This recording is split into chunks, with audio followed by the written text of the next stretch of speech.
సెలవు తీసుకుంటున్నా అధ్యక్ష. నమస్కారం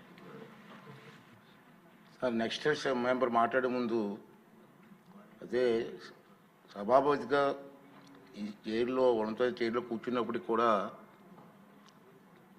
సభాపతిగా నాకు కూడా అనేక విషయాలు చూస్తుంటే ఆవేదన కలుగుతుంది. ఎన్ని విషయాలు చెప్పాలనేటువంటి విషయం అనుకుంటున్నాను నేను. మనం చూస్తున్నాం రోజు టీవీలో కానీ సోషల్ మీడియాలో కానీ వాళ్ళు ప్రెస్ మీట్లో కానీ ఆ మాట్లాడే తీరు ఏమిటండి అర్థం కాదు. మళ్ళీ మేము వస్తాం లేక పేకలు కోసేస్తాం. ఏంటండి అంతు చూస్తాం మాటలు రఫరఫాట సినిమా డైలాగ్ రఫరఫా ఏంటి నాకు అర్థం కావట్లేదు. ఒక రాజకీయ పార్టీ ప్రజాస్వామ్యం మీద గౌరవం ఉన్న వాళ్ళు ఎవరు కూడా ఈ విధంగా మాట్లాడరండి. ఉంటే రాజకీయాల్లో రామారావు గారి దగ్గర నుంచి రాజకీయాల్లో ఉన్నాం. ఒకటే చెప్తాను నేను, రాజకీయ పార్టీలు అన్న తర్వాత ప్రజాస్వామ్యంలో ఓడుతూ ఉంటాం, గెలుస్తూ ఉంటాం. మహానుభావుడు ఎన్టీ రామారావు గారే ఒక టైంలో ఓడిపోయాం అందరు పార్టీలు.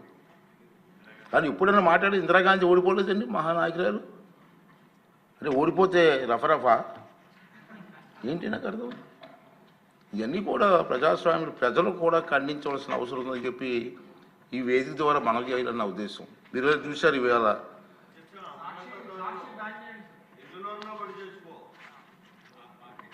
అంటే నేనేమంటానంటే నేను మీలా విమర్శించకూడదు కాబట్టి కొంచెం వస్తుంది, ఆవేశం వస్తుంది కానీ కంట్రోల్ చేసుకుని మాట్లాడాల్సి వస్తుంది. ఇంకా ఏం చేస్తామంటే నేను చూశాను ప్రజాస్వామ్యంలో గెలవచ్చు ఓడిపోవచ్చు. రాష్ట్ర అభివృద్ధిని దృష్టిలో పెట్టుకొని అందరు నాయకులు ముందుకు వెళ్ళాలి తప్పించి ఇష్టం వచ్చి మాట్లాడాలండి.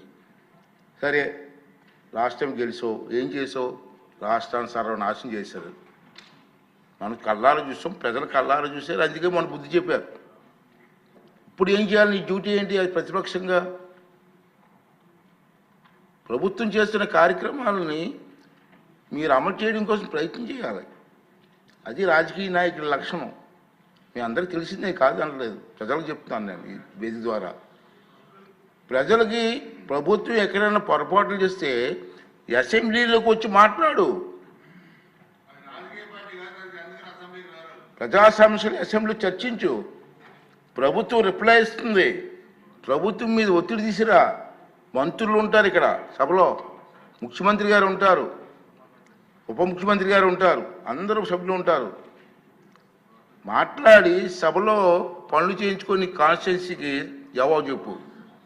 అరే సభకు రావు, ఆ ఎమ్మెల్యేని రానివ్వు. క్వశ్చన్లు మాత్రం పంపిస్తున్నారండి రోజును 2 క్వశ్చన్లు. సభకు రానిప్పుడు క్వశ్చన్లు ఎందుకే? ఇద్దరికి అవకాశం పోతుంది కదా. అంచేత నేనేమంటానంటే ఇది ప్రజాస్వామ్యం, ఇది పద్ధతి కాదు. ప్రజలందరూ దీన్ని ఖండించవలసినటువంటి అవసరం ఉందని చెప్పి నేను భావిస్తున్నాను. ఎందుకంటే నేను చూసాం గతంలో, మనం కూడా హిస్టరీలోకి వెళ్ళాలండి. చాలామంది పెద్దలు ఉన్నారు కాదంటలేదు, కొత్త వచ్చారు. ఉమ్మడి రాష్ట్రంలో గౌతి లచ్చన్న గారని మీరు ఇప్పుడు పేరు విన్నారండి? అందరికీ స్వతంత్ర సమర యోధులు అతను. ఇప్పుడు శిరీష తాతగారే, మన ఎమ్మెల్యేగా తాతగారు.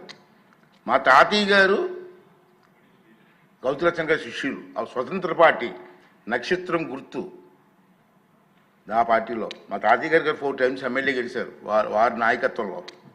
అతను ఒకసారి 40 మెంబర్స్ 50 మెంబర్స్లో ఎమ్మెల్యేలు గెలిచారు. వారి గురువు గారు రంగా గారు. ఇప్పుడు నాకు ఇయర్ గుర్తులేదు కానీ 48 మెంబర్స్ గెలిచారు ఆ పార్టీ నుంచి 78లో. ఇప్పుడు 78 జనతా పార్టీ నుంచి 60 మంది సభ్యులు గెలిచారండి ఆ పార్టీలో. గెలిస్తే ఏమైందంటే గౌతి లక్ష్మణ్ గారికి ప్రతిపక్ష హోదా ఇచ్చారు. నెంబర్ సరిపోయిందని ఇక్కడ మీరు గుర్తుంచుకోవాల్సి చెప్తున్నాను, మీరు మాట్లాడాలా. నెంబర్ సరిపోయిందని గౌతి లక్ష్మణ్ గారికి ప్రతిపక్ష హోదా ఇచ్చారు. కానీ కొంత రాజకీయ ప్రభావం వల్ల కొంతమంది మెంబర్లు పార్టీ వదిలి వెళ్ళిపోయారు. గౌతులచ్చన్ గారిని ప్రతిపక్ష హోదా దిగిపోమని ఎవరు అడగలేదు సభలో, అతనంటే మహా గౌరవం. కానీ గౌతులచ్చన్ గారు ఒక రోజు సభకు వచ్చి నా సబ్జెక్టు నన్ను వదిలేసి వెళ్ళిపోయారు కొంతమంది, నేను ప్రతిపక్షంలో హోదాలో ఉండే అర్హత నాకు లేదు, నేను రాజీనామా ఇచ్చి వెళ్ళిపోతాను వెళ్ళిపోయారు. అదే మనిషి అంటే, అది నాయకత్వ లక్షణాలు అంటే ఏంటిది? గౌతులచ్చన్ గారు ఎవరు డిమాండ్ చేయలేదు.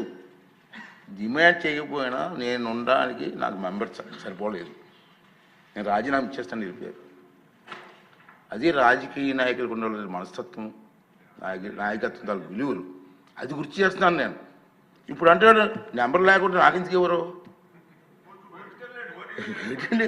ఇప్పుడు నా మీద కోర్టుకు వేసాడు, హైకోర్టు వేసారు, సుప్రీంకోర్టు వేసుకోండి.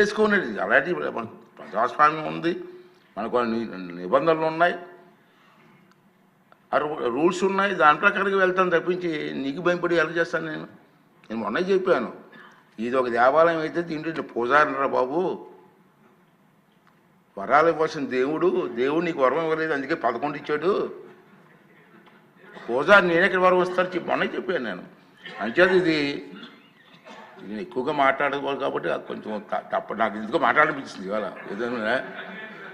అంచేది నేనేమనేది అంటే మీ ద్వారా మీరు కానీ ప్రజలు కానీ కోరేది ఏంటంటే రాష్ట్ర అభివృద్ధి ముఖ్యం, మన పిల్లల భవిష్యత్తు ముఖ్యం, దానికోసం అందరూ కలిసి పనిచేయాలి తప్పించి ఇటువంటి దుర్మార్గాలు చేయడం మంచిది